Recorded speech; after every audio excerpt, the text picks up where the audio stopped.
या बातमीचे प्रायोजक आहेत अरमान अत्तर अँड परफ्यूम, मक्का मस्जिद समोर, ताज कॉम्प्लेक्स, विजापूर वेस्ट, सोलापूर। गेल्या 2 दशकांपासून राज्यात टोल प्रश्न सातत्याने उपस्थित होत आहे। निवडणुकीत अनेक नेत्यांनी टोलमुक्त महाराष्ट्र करण्याच्या वल्गना केल्या, काहींनी टोल फोडीचे आंदोलन केले, पण टोलमुक्त महाराष्ट्र काहीच झालाच नाही। पण यापुढे टोलवर कोणी प्रश्न विचारणार नाही अशी पॉलिसी सरकार आणणार असल्याची माहिती रस्ते आणि वाहतूक मंत्री नितीन गडकरी यांनी दिली। वांद्रे कुर्ला कॉम्प्लेक्स मुंबई बीकेसी येथे शनिवारी आयोजित एका कार्यक्रमात ते बोलत होते। ही योजना 1 एप्रिल 2025 पासून लागू होणार असल्याचे त्यांनी यावेळी सांगितले। या कार्यक्रमात केंद्रीय मंत्री नितीन गडकरी यांनी टोल शुल्क वाढवण्याबाबत प्रश्न विचारला होता। त्यावर ते म्हणाले की सध्या संसदेचे अधिवेशन सुरू आहे, त्यामुळे आम्ही याबद्दल जास्त काही सांगणार नाही, परंतु 1 एप्रिल 2025 पासून आम्ही टोलचे नवीन धोरण आणत आहोत। त्यानंतर तुम्हाला टोलबाबत कोणताही प्रश्न विचारण्याची गरज राहणार नाही। याविषयी त्यांनी सविस्तर माहिती देण्यास नकार दिला, पण लोक यापुढे राष्ट्रीय महामार्गावरील टोल दरांवर वाद घालणार नाहीत असे त्यांनी सांगितले। यासोबतच ते म्हणाले की सध्या NHAI चे टोल उत्पन्न 55,000 कोटी रुपये असून येत्या 2 वर्षात ते 1.40 लाख कोटी रुपये होईल। केंद्रीय मंत्री गडकरी पुढे म्हणाले, गरीब लोकांनी ही महामार्ग बांधणीत गुंतवणूक करावी अशी माझी इच्छा आहे। आम्ही त्यांना ठेवींवर बँकांकडून देऊ केलेल्या 4.5% व्याजाच्या तुलनेत 8.5% व्याज देऊ। नितीन गडकरी म्हणाले, आपल्या देशातील 65% लोकसंख्या ग्रामीण असून विकासात त्यांचा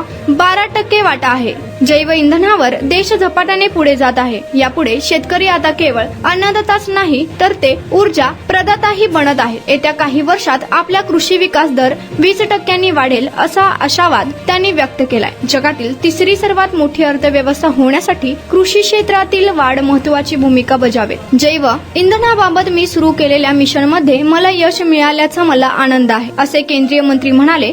आज भारतात बायो इथेनॉल, बायो CNG चे 4000 प्रकल्प चालू आहेत। 2047च्या मेगा प्लॅन बाबत ते म्हणाले की 5 लाख कोटी रुपयांचे प्रकल्प आमच्या नजरेसमोर आहेत। आम्ही देशात 36 ग्रीन एक्सप्रेस हायवे बनवत आहोत। ते पूर्ण झाल्यानंतर चेन्नई ते बेंगलोर 2 तासात आणि मुंबई ते बेंगळुरू 6 तासात पोहोचता येईल। चेन्नई ते सुरत महामार्गाचेही काम सुरू असल्याचे त्यांनी सांगितले। याशिवाय आम्ही जम्मू काश्मीर मध्ये 105 बोगदे बांधत आहोत। नितीन गडकरी म्हणाले की आम्ही मोठ्या योजना आखत नाही तर ते पूर्ण करतो। आम्हाला पूर्ण विश्वास आहे की आम्ही 247 पर्यंत विकसित भारत बनवू। कुणाला गिफ्ट द्यायचं असेल तर मग चला ना अरमान अत्तर अँड परफ्यूम मध्ये।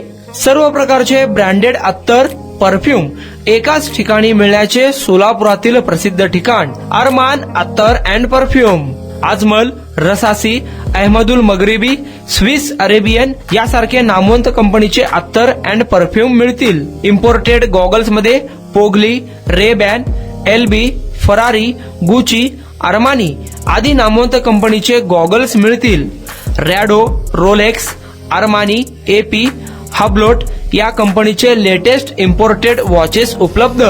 त्याशिवाय टेबल लॅम्प, बखुरदानी, मसाज गन, इम्पोर्टेड अगरबत्ती, हेअर ड्राय, फिंगर रिंग्स या वस्तू खरेदीसाठी एकदा अवश्य भेट द्या। अरमान अत्तर अँड परफ्यूम्स, मक्का मस्जिद समोर, ताज कॉम्प्लेक्स, विजापूर वेस्ट, सोलापूर।